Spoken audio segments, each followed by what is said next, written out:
আমরা খুব আনন্দের সাথে আপনাদেরকে জানাতে চাই যে আমাদের both countries now mutually agree to open this শ্রমবাজার immediately।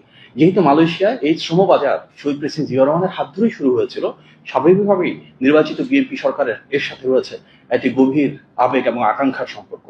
আপনারা জানেন যে মালয়েশিয়ার অতি গুরুত্বপূর্ণ এই শ্রমবাজার বিগত বেশ কয়েক বছর ধরে বন্ধ রয়েছে, যেটি ফ্যাসিবাদের সময় বিভিন্ন অনৈতিক কর্মকাণ্ড ইররেগুলারিটিস ছিল, তার কারণে বন্ধ হয়ে গেছিল।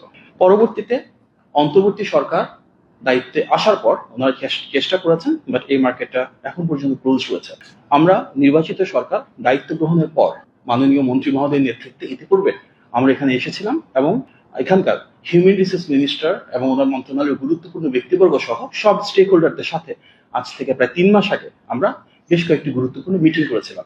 সেই ধারাবাহিকতায় যথেষ্ট প্রোগ্রেসকে ধারণ করে আমরা আবারও এখানে এসেছি এবং গত 2 দিনে আমরা মালয়েশিয়ার হিউম্যান রিসোর্স মিনিস্টার মিস্টার রামানান রামাকৃষ্ণন, ওনাদের ministry secretary general, assistant secretary general এবং অল কনসার্ন অথরিটিস এর সাথে বেশ কয়েকবার মিলিত হয়েছি, কথাবার্তা বলেছি এবং আমাদের আলোচনার মূল ভিত্তি ছিল সবার আগে বাংলাদেশ, অর্থাৎ বাংলাদেশের স্বার্থটাকে। আমরা খুব আনন্দের সাথে আপনাদেরকে জানাতে চাই যে আমাদের both countries now mutually agree to open this শ্রমবাজার immediately এবং আমরা ডিউ প্রসেস ফলো করে যত দ্রুত সম্ভব এই শ্রমবাজার উন্মুক্ত করবার মাধ্যমে বাংলাদেশের যে বিপুল জনশক্তি রয়েছেন ওনাদের জন্য মালয়েশিয়ার এ দ্বার উন্মুক্ত করতে যাচ্ছি। মাননীয় মন্ত্রী মহোদয় মালয়েশিয়ার হিউম্যান রিসোর্স মিনিস্টারের সাথে কথা বলেছেন এবং আমরা ঐকমত্য পোষণ করেছি যে সব সেক্টর এবং সাব সেক্টরে বাংলাদেশের শ্রমিকরা এখানে আসার সুযোগ পাবে। আমরা বাস্তবিকভাবে একটা লক্ষ্যমাত্রা স্থির করেছি যে অগস্ট মাসের শেষ সপ্তাহ নাগাদ ইনশাল্লাহ মালয়েশিয়া বাংলাদেশের শ্রমিকরা আসা শুরু করবেন। এই ফার্স্ট ব্যাচটা অর্থাৎ ফার্স্ট যারা আসবেন সেখানে আমরা স্বাভাবিকভাবেই রাষ্ট্রায়ত্ত প্রতিষ্ঠান হিসেবে বোয়েসেলকে প্রাধান্য দিচ্ছি। আমরা অনুরোধ করেছি মালয়েশিয়াকে যে বোয়েসেলের মাধ্যমে যেন প্রথমে বাংলাদেশে আসেন এবং অবশ্যই আমাদের একটা প্রায়োরিটি থাকবে যেখানে আমরা এফিসিয়েন্সি করতে পারি, কস্ট কাটিং করতে পারি, একটা স্বচ্ছ প্রক্রিয়ার মাধ্যমে যেন আমাদের যে বিপুল জনশক্তি রয়েছেন তারা বাংলাদেশে এসে কাজের সুবিধা পান।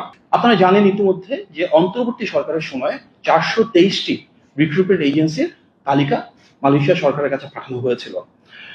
আমাদের দুই দেশে যে এমওইউ রয়েছে বর্তমানে সচল, যেটা এই বছরের ডিসেম্বর পর্যন্ত থাকবে, সেটি অনুযায়ী বাংলাদেশ থেকে প্রেরিত সেই তালিকাতে মালয়েশিয়া তাদের নিজেদের বিভিন্ন যাচাই বাছাই এবং কাঠামোর উপর ভিত্তি করে রিক্রুটমেন্ট এজেন্সির সংখ্যাটা ফাইনাল করে। সেই ধারাবাহিকতা আমরা তাদেরকে অনুরোধ জানিয়েছি যে বাংলাদেশ থেকে যেহেতু সবচেয়ে বড় সংখ্যার মানুষ এখানে কাজ করতে আসেন, যেন এটি বিবেচনা করে সবচেয়ে বেশি সংখ্যক রিক্রুটমেন্ট এজেন্সিকে অ্যাকোমোডেট করা হয়।